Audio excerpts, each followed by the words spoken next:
शीर्षक आत्ममंथन। क्या सनातन के अवसान का कारण स्वयं सनातनी है? इतिहास गवाह है कि जब जब कोई महान सभ्यता ढही है, उसकी नींव को सबसे गहरा घाव अपनों ने ही दिया है। आज सनातन संस्कृति के सामने खड़ी चुनौतियां बाहरी ताकतों से कहीं ज्यादा आंतरिक विरोधाभासों, आपसी फूट और मानसिक गुलामी से उपजी हैं।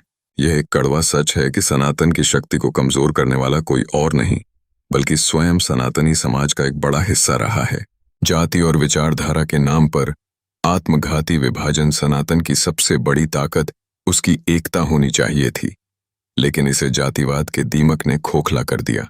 कभी ऊंच नीच के भेदभाव के नाम पर, तो कभी आधुनिक दौर में राजनीतिक महत्वाकांक्षाओं के चलते आंबेडकर और महात्मा बुद्ध के विचारों को सनातन के विरोध में खड़ा कर दिया गया।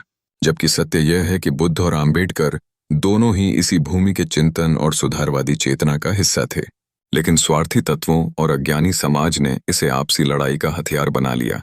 जब समाज भीतर से ही जातियों और विचारधाराओं में बंट गया, तो उसकी सामूहिक शक्ति का बिखरना निश्चित था।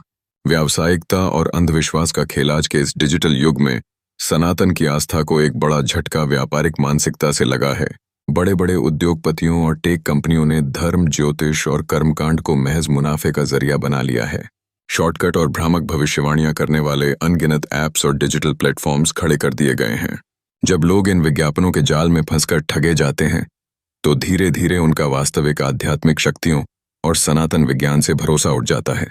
धर्म को तकनीक और व्यापार का खिलौना बनाकर हमने खुद अपनी पवित्रता को ठेस पहुंचाई है। अज्ञानता और संस्कृति का उपहास दुखद पहलू यह है कि आज का आधुनिक सनातनी खुद ही अपनी संस्कृति का उपहास उड़ाने में सबसे आगे रहता है।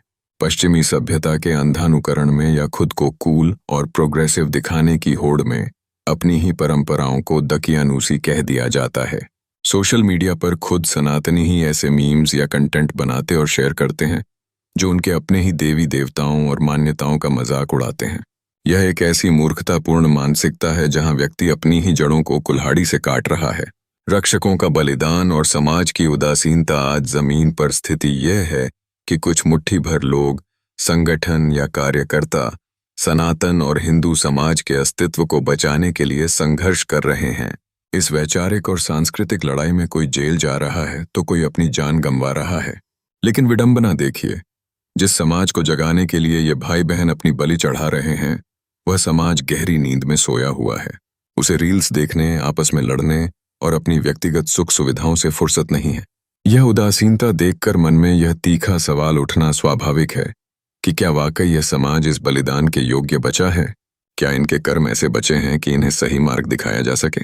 निष्कर्ष: सुधार की अंतिम चेतावनी भारत कहने को तो सनातन का देश है, लेकिन आज सनातनियों के भीतर वह सांस्कृतिक गौरव और लहू ठंडा पड़ता दिख रहा है। यह इतिहास में पहली बार नहीं हो रहा है। इतिहास गवाह है कि चंद स्वार्थियों की वजह से पूरी सभ्यताएं नष्ट हुईं। सच यही है कि हमारे विनाश का कारण हम स्वयं हैं। हमारा अहंकार, हमारा आपसी विभाजन और हमारी अज्ञानता। ओम शक्ति पराशक्ति।